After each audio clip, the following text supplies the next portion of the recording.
Hey,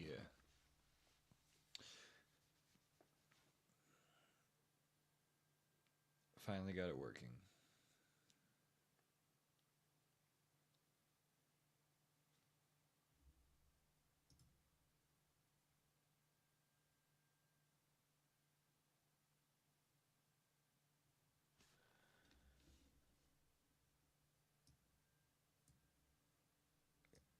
Just gotta make sure the audio works.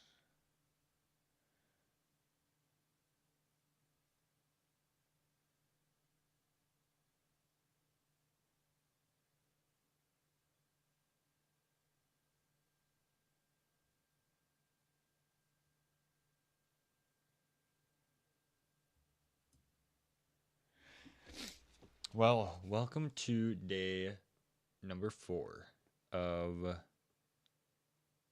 Yeah, it is day 4. I was confused for a second. Of reading the whole Bible in 60 days. Um, I don't know. Same as before. If you haven't checked out the other 2 videos, there's only 2 videos. I know we're on day 4. I didn't record day 1. But go check those out because it's the beginning of the Bible and those kind of bounce off what we were on. But feel free to just hop on in and tag along if that's something you're interested in. But I'm just going to jump right into it. Today's snacks. I got some Reese's peanut butter cups. I don't think I got to explain what those are. Everyone knows what those are. But we got a couple of those. Maybe I should rank. Should I rank my snack? Scale of 1 to 10. These have to be one of my favorite snacks of all time because they're so good.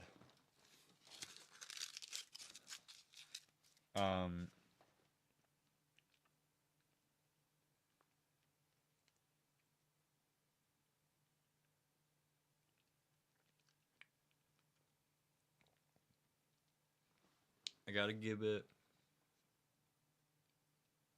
It's on a snack scale, not a full food scale, because food scale is completely different than snack scale. Obviously, everyone has a snack scale. I would give it a 8 on the snack scale because they're so good. Anyway, I don't know. I think doing snacks every time is gonna be fun.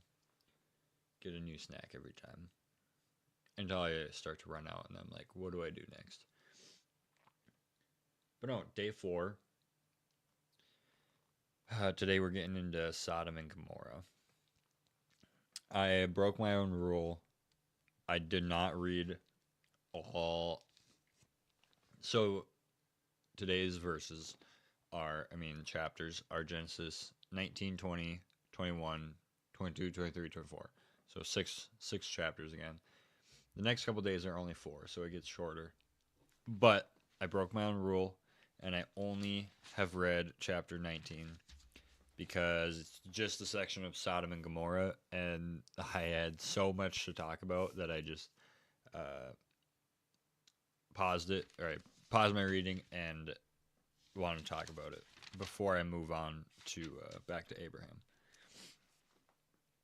But if we go back to yesterday's readings, we got an introduction to Abraham, the classic Abraham story of God calling Abraham, telling him he's going to have a son many, many times. Abraham and Lot.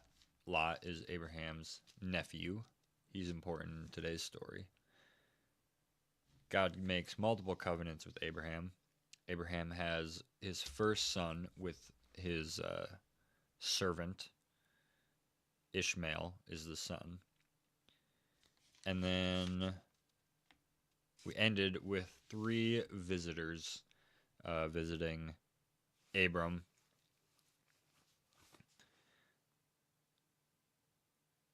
The only confusing part is trying to figure out who the visitors are. Because they're angels, but they're just guys as well, but also apparently God is there in some capacity, which we'll see in 18 in 19 as well, which is funny. It's funny to think about. In my first video, okay, I actually don't remember what my phrase was, but I want to keep bringing this back because I think it's going to come back a lot.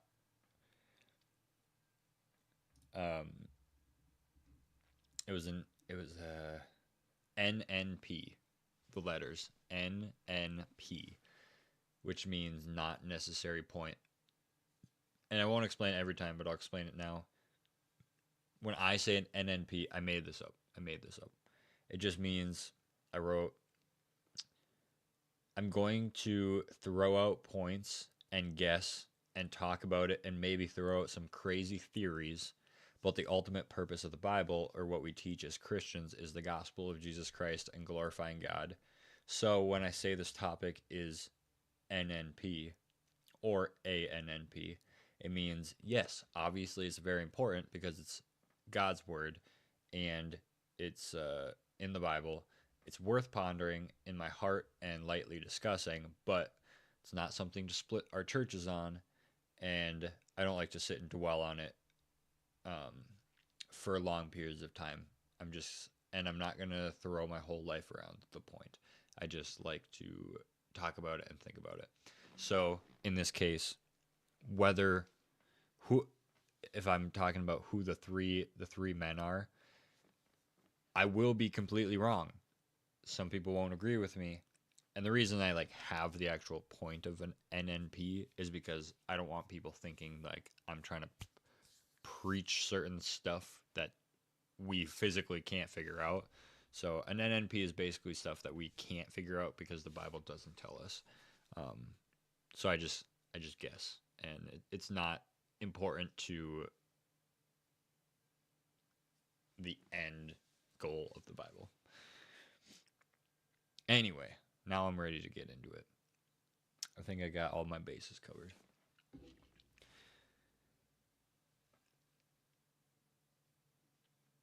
So we start out in end of 18 is where I ended.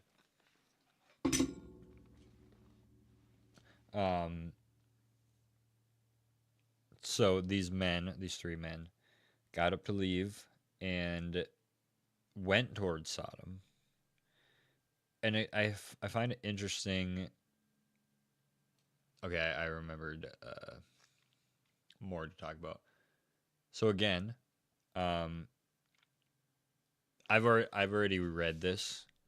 I might switch back to reading out loud.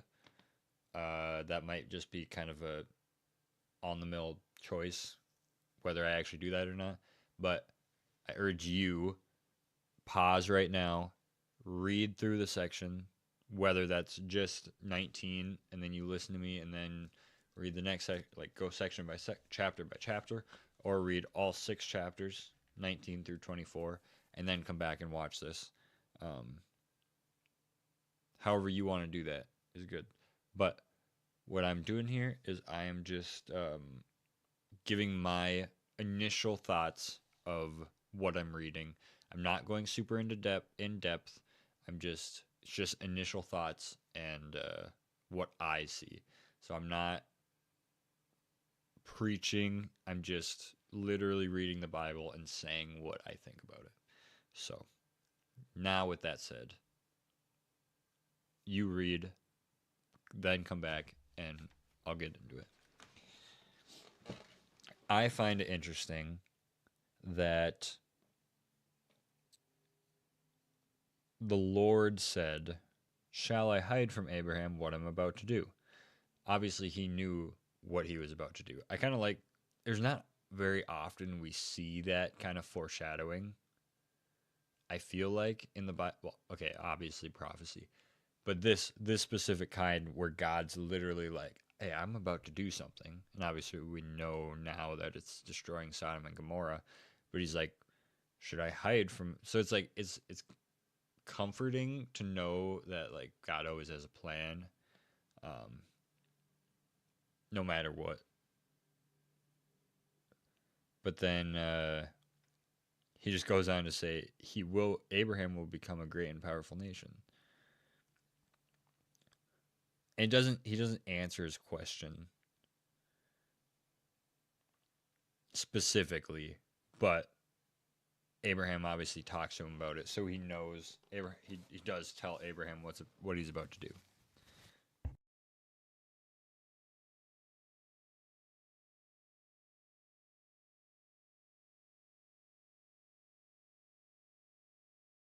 Because it says that the men turn away and go towards Sodom. Here's the confusing part. Okay, it says the men turned away. There's three men. The men turned away and went towards Sodom, but Abraham remained standing before the Lord. And we know before when Abraham was talking to him,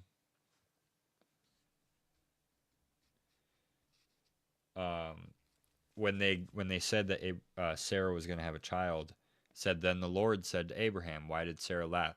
So it's like one of these people, one of these three men was literally God, because it doesn't say all of them were the Lord. It was just whatever one was talking. So there's some people that speculate that it was literally Jesus, like one of the men was Jesus. Um, I'm not going to get into that at all, but just a funny thought. Um, yeah, I have no idea. It's mind boggling, because then yeah, we go on and it says the men left, but Abraham remained standing before the Lord. So it's like it makes it seem like all the men left. Doesn't say two of the men left. So was there some way that the Lord's presence was there with him, or I don't know. That's an NNP.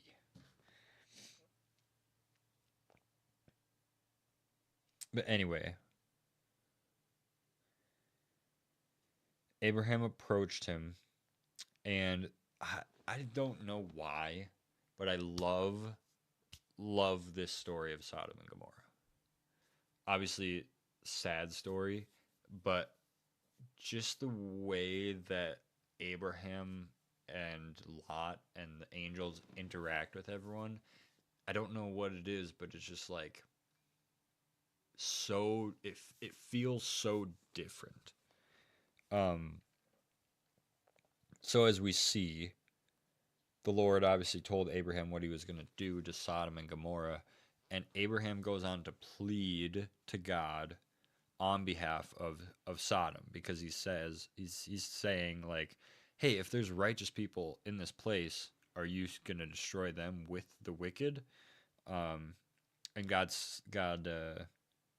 started with, "If I find 50 righteous people," and then it's so unique because it doesn't just skip ahead to 10. They literally go back and forth in the text of Abraham speaks up again. And then he says, "Okay, if I find 40 people." And then he speaks up again. "Okay, if I find," oh, it was 45, and then 40, and then 30, and then 20, and then for the sake of 10, I will not destroy it. Um, and just to add, Abraham says, it says what he says, and it says, every time he's like, "Now that I have been so bold as to speak to the Lord," like he knows what he's doing, but at the same time, Abraham realizes the importance of what he's saying. And I truly think that God wants us to be bold with him when we are speaking to him. Now, there is a stark difference between pridefully being bold with him and what Abraham is doing. Because if we're going to God and being like, God, why didn't you do this? Or why did you do this? Blah, blah, blah. As we do a lot, I'm guilty of that. I've been mad at God multiple times. And that, I think that maybe a lot of the time is looking back on something that happened and we're talking to God. This is like asking for something. But I think it's mainly based on your heart, like what's your intentions of this. And obviously Abraham's intention is, as we see, he knows God, far be it from you to do such a thing, to kill the righteous with the wicked, treating them the same. And Abraham knows that that's wrong in his heart. He knows that God is just. And so God wanted Abraham, he wants us to be bold in our asking. He tells us constantly throughout the Bible, like, pray and ask for things, and obviously with a humble heart, not prideful. But it's just so unique how Abraham pleads for the people, and then also just cool to see God's care for individuality. I believe that God was never gonna destroy. Obviously, there was not even 10 people in Sodom for him to spare. But if there would have been, I believe that he would have been just in that. It was probably more just for him to. He gave Abraham the opportunity to show his faith in this way. But he has such a care for individuality and how,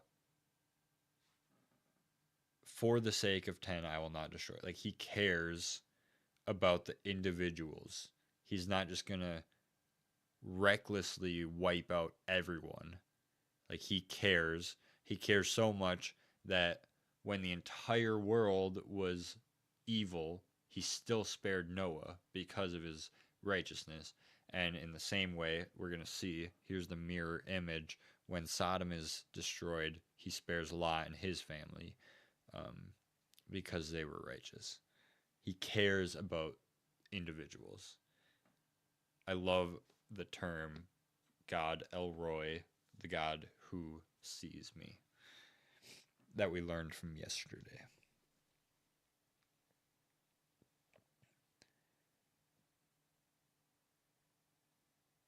Okay, I didn't see this before, but this just blew my mind. So then it goes on to say in the beginning of 19, it says the 2 angels arrived at Sodom. This is where my brain got confused because I always thought there was only 2 angels in Sodom, but there was 3 men. So obviously one of the men stayed behind, which was the Lord, which could have been just the Lord talking through an angel. It could have been whatever. I'm not going to get into that. But now there's 2 men in Sodom. Lot was sitting at the gateway, and Lot, as a righteous man that he is, bows down with his face to the ground, and he just wants to serve. He just wants to serve these random people that we see. And to be honest, like, that's what I hope that I can get my heart to this point, that I can be nice to absolute strangers. I also forgot to pull up.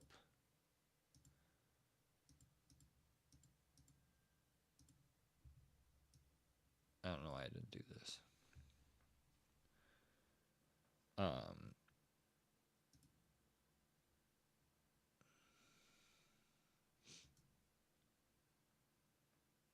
Can I zoom in? How do I zoom in?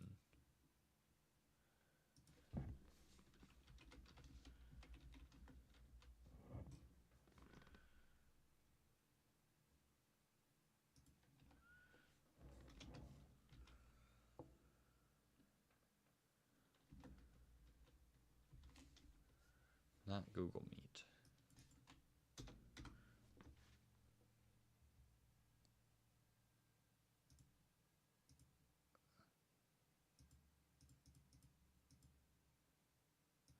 Well, that's not what I wanted at all.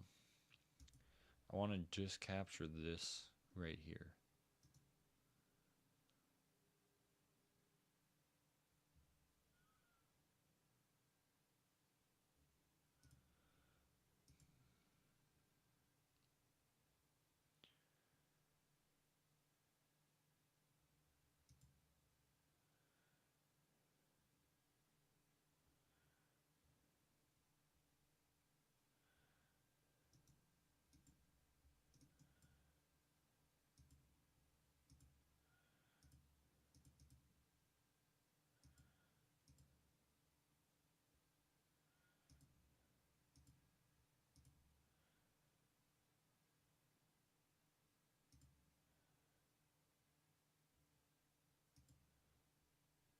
I just hate all these ads over here.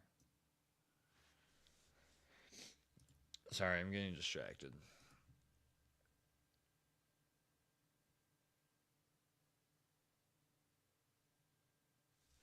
There's so much stuff here.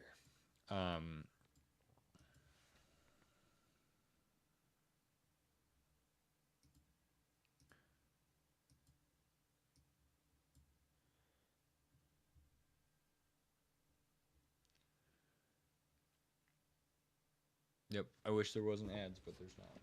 I mean, there is. Okay. So Lot took care of these men. He brought them to his house. Funny that they actually answered no right away. The first request, they're like, "We will spend the night in the square."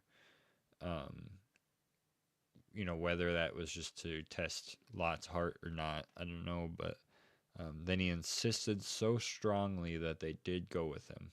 And, I wonder, Lot probably knew how evil everyone was, and he didn't want them to be out in the square, with everyone else. Maybe he knew what was going to happen. Maybe there was some plot. I'm throwing that was a complete random thing. But anyway, prepared a meal for them, baking bread without yeast, and they ate. Before they had gone to bed, all the men from every part of the city is so specific. Every single person, every single man, both young and old, surrounded the house. That must have been a lot of people, like, around the house. Hey, Goldish Ford.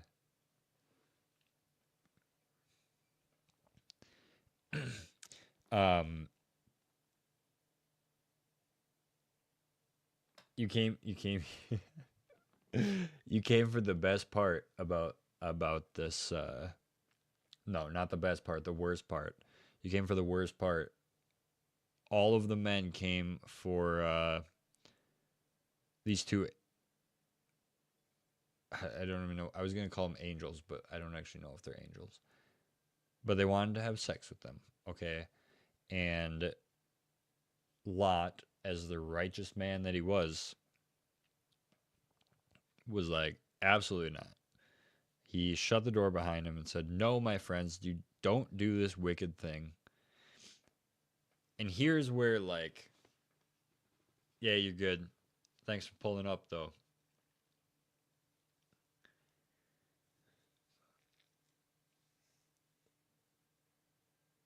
This is, I mean, obviously we saw Lot taking care of them by bringing him to his house, but, like, here's where, this is how I want my heart to be. Not specifically because it's a super strange situation to be in, but he put his life on the line to take care of two random people. So much so that he literally offered his daughters away, because that would have been like a, I don't know, legal. way to resolve the situation, um, or maybe it's just to protect. Like maybe they'd be satisfied with that. Um, but he was willing to give up his daughters for two random people, which I don't know many, if anyone, that would do that. Like that's kind of crazy. Two random people, like you can take care of yourself, but something like that. But like that's his faithfulness. He takes care of people. He loves. Um, but anyway, they are like, nope, get out of our way. Um, then they actually got mad a lot because they're like, this guy came as a foreigner because he wasn't originally from there. He showed up there and joined their city, and now he wants to play the judge. Will treat you worse than them. They threaten Lot. Um, but the men reached and pulled Lot back inside, shut the door, um, and then them taking care of him like he took care of them. They It's pretty like it was a pretty savage moment right here. Pulled Lot inside, and then they just struck every single one of them with. Okay, it just said they struck the men who were at the door of the house. So I don't know if that was actually everyone or just at the door, but struck them with blindness so that they couldn't find the door. It's just like this is the only way. Like they were so just adamant to get in that house that they had to be blind. Um, and then, of course, God caring about individuals again, he's like, Lot, if you have anyone else, sons in laws, sons or daughters, get them out of here. You know, he warned them and obviously told Lot to leave as well. We are going to destroy this place. The outcry to the Lord against its people is so great that he sent us to destroy it. I'm going to go back because it also says back to in 18 when the Lord says the outcry against Sodom and Gomorrah is so great and their sin so grievous that I will go down to see if what they have done is as bad as the outcry that has reached me. That kind of is an interesting way of putting it, to see how God hears us. He hears the outcry of sin, or maybe what's another way to put it? Um,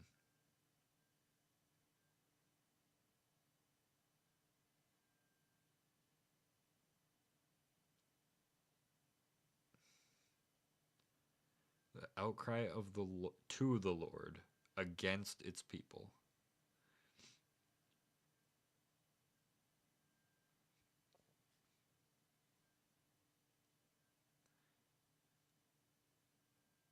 Yeah, I don't know. The Lord knows. There's this outcry. The sin creates this outcry to the Lord, like, we need your help.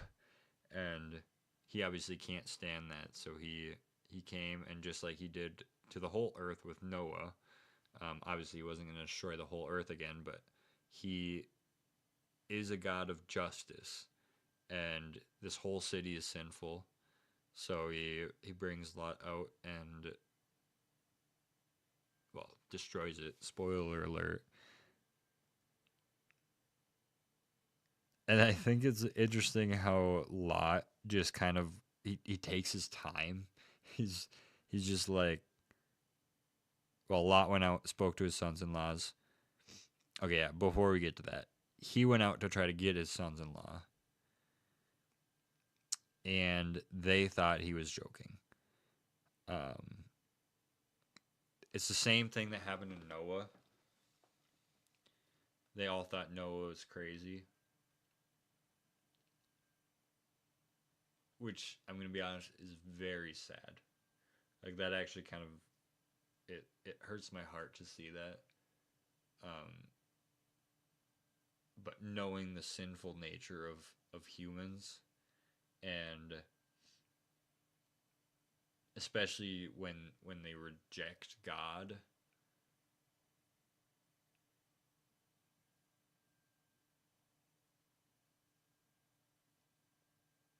they're that gonna hit hard.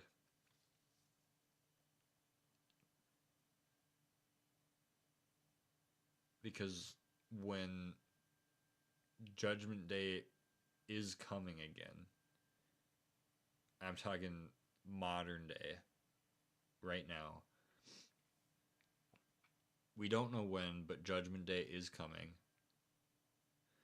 And this is going to happen again to probably people that I'm very close with, people that you're very close with. You're going to try to warn them, and they're not going to believe you.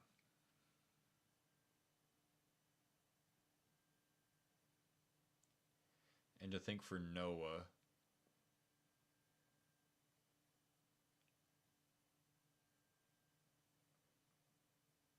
because they didn't believe him, the entire earth was destroyed. And everyone died. And in this case, like, these people who were gonna marry his daughters died because they didn't believe him. And one day, people aren't gonna go to heaven because they're not gonna want to believe.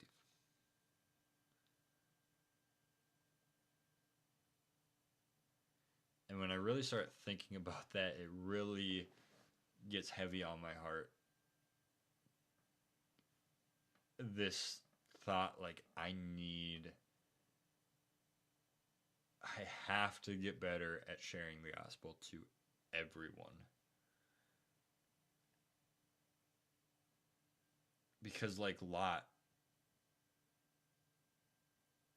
these people are saying, hurry, this place is going to be destroyed.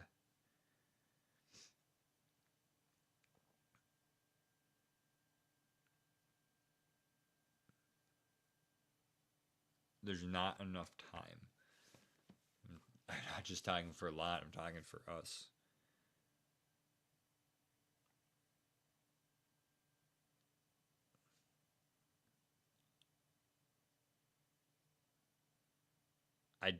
I didn't expect that.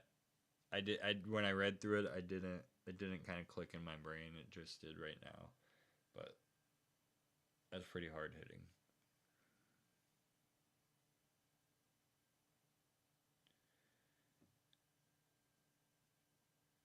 I know I kind of stumble around a lot, so hopefully that made sense, but it was basically the thought that people, there's destruction, there's this destruction of people, and there's a warning to these people, but they don't want to believe God. And so they die because of it. Noah, Sodom, well, the earth, Sodom, and the future day of judgment,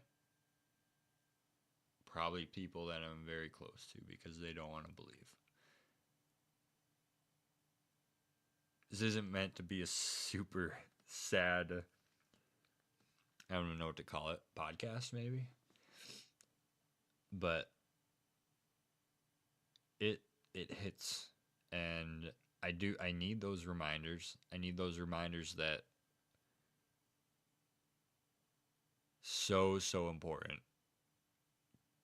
just to spread the gospel in general. And a lot of times I think that I have my whole life to do it, but when we don't know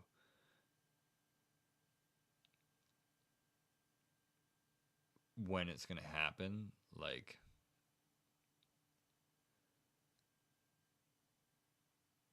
I don't know. I just got to move on. Obviously not just move on, but got to get through this.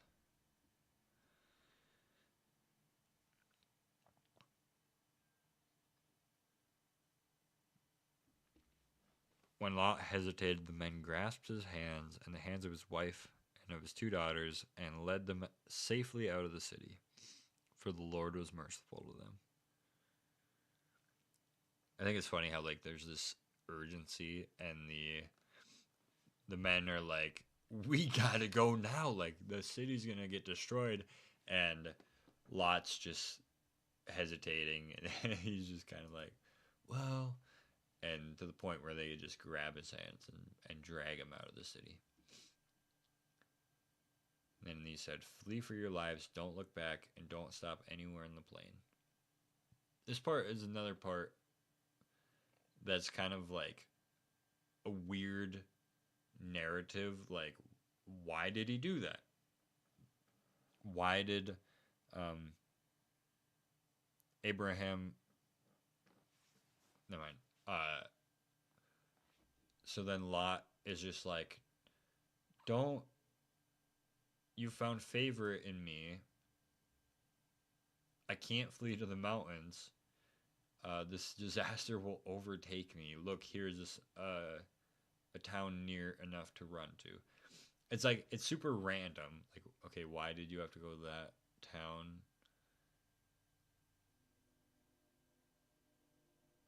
Obviously, God has a way bigger plan than... That's terrifying. Sorry, there's an Amber Alert.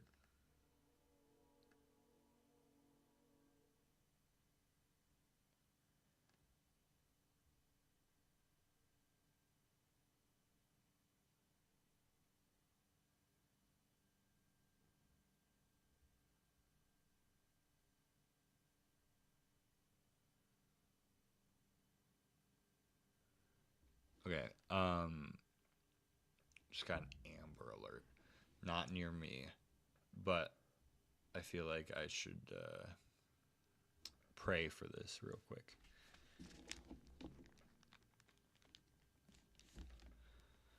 Okay. Lord, I just bring this unexpected news to you.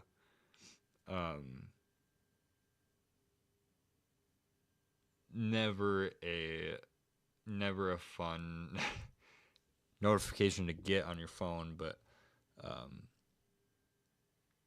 Lord, I trust you and I trust your plan. I trust that you bring your mercy to the table and your love and compassion and kindness and peace, Lord, to whatever this situation is holding, and just pray for police officers and witnesses and everything, that it would go according to your plan and it would all work out, and everyone would be safe, Lord. In your name, amen. Well, that totally threw me off track. Okay. First of all, scared the crap out of me. I don't like that sound at all.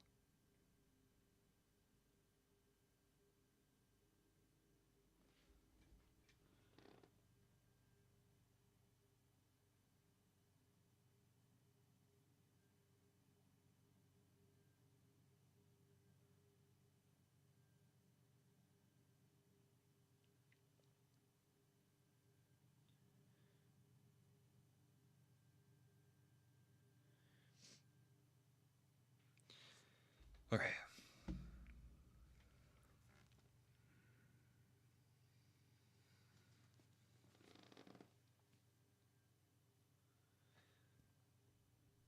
Lot pleaded to go to this town, and they granted him the request. God has the ultimate plan, and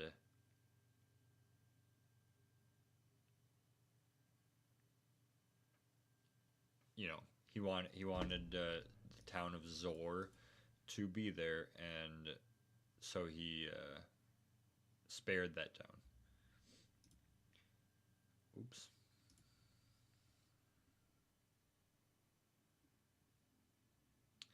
So then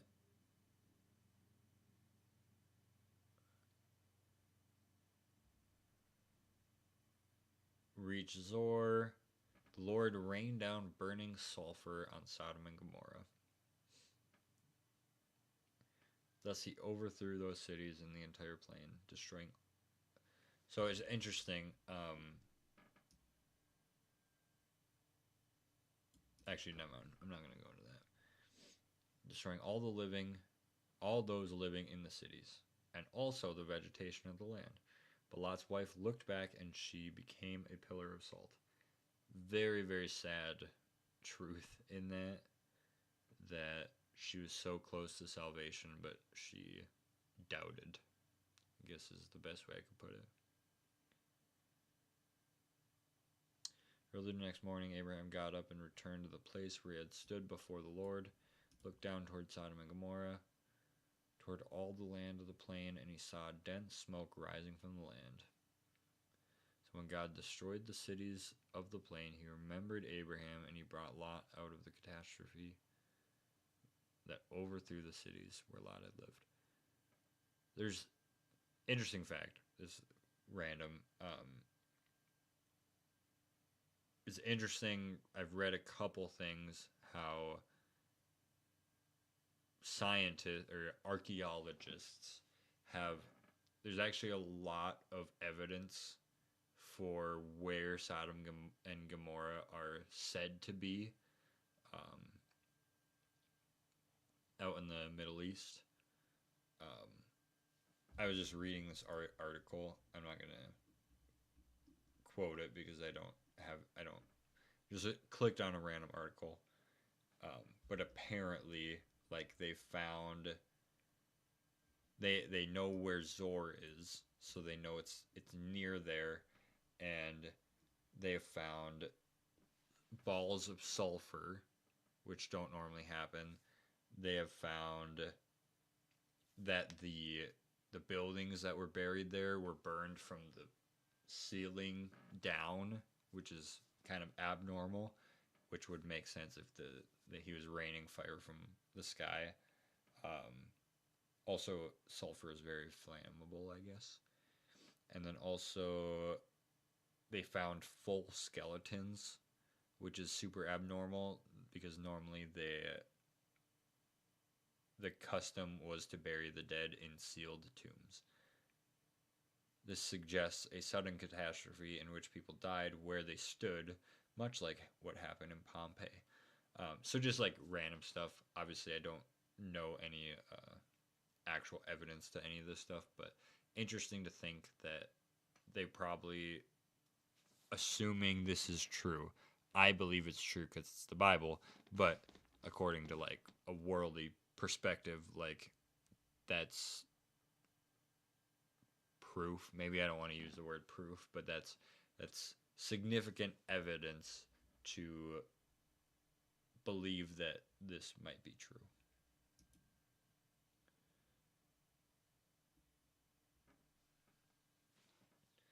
Lot and two of his daughters left Zor and settled in the mountains, for he was afraid to stay in Zor. He and his two... I think it's funny that he was afraid to stay in Zor after the angels were like, yeah, we'll spare this town. Like, he's the one that asked that. He and his two daughters lived in a cave.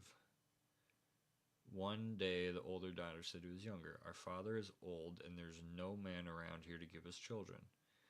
As is the okay, I didn't read this part of the story. I skipped over this part.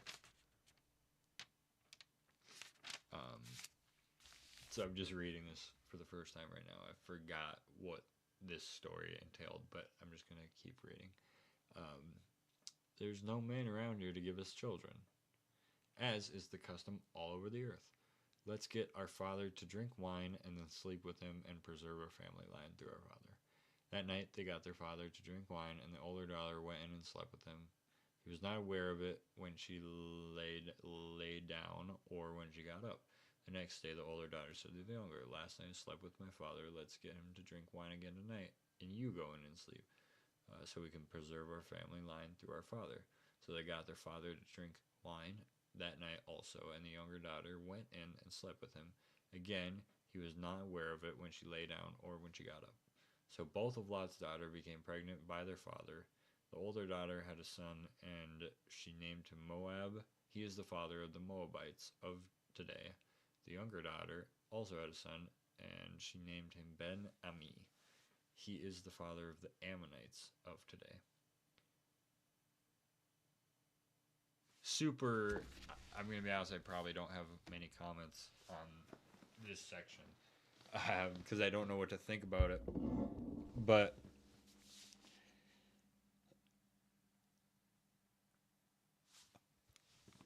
but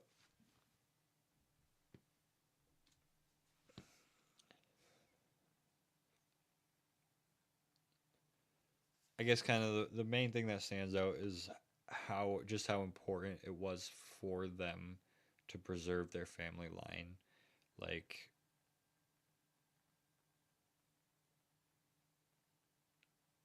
was that their true intention, or were they literally just falling into their temptation, or you know who knows? But super weird situation there. And then obviously we have the Moabites and the Ammonites that we see a lot throughout the Old Testament. So interesting to see that that's where they came from. I didn't know that. Probably the hardest thing for me is to keep all like the lineages in line and stuff. I've just finally got to where I understand that Shem, like Jesus and Abraham's lineage is from Shem. Ham is the one that got cursed. Japheth was the other one, um, which apparently Japheth's lineage would be kind of the Gentiles. Ham's were the ones that were the enemies. Japheth's were the Jews. Wait, I think I said Shem was the Jews. Japheth was the other. Anyway, sorry. So through Lot's lineage is where the Moabites and the Ammonites came from. So I've not read any of this yet. We're through one of the 6 chapters. 20 is pretty short. We gotta get through 24.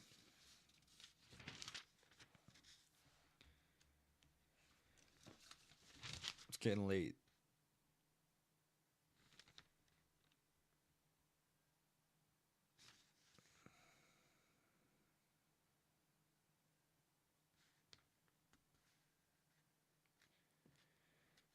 I am going to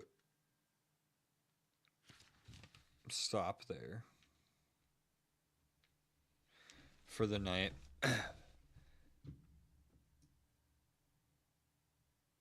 And probably come back. I will come back to it. Tomorrow's is only 4 verses or 4 chapters. I keep getting chapters and verses mixed up. It's really annoying.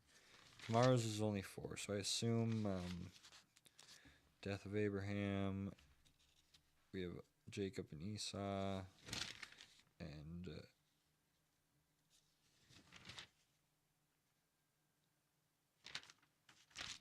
it's pretty short. So tomorrow we're gonna re-go through this stuff. So stay tuned. But thanks for watching this so far, and hope you have a blessed night.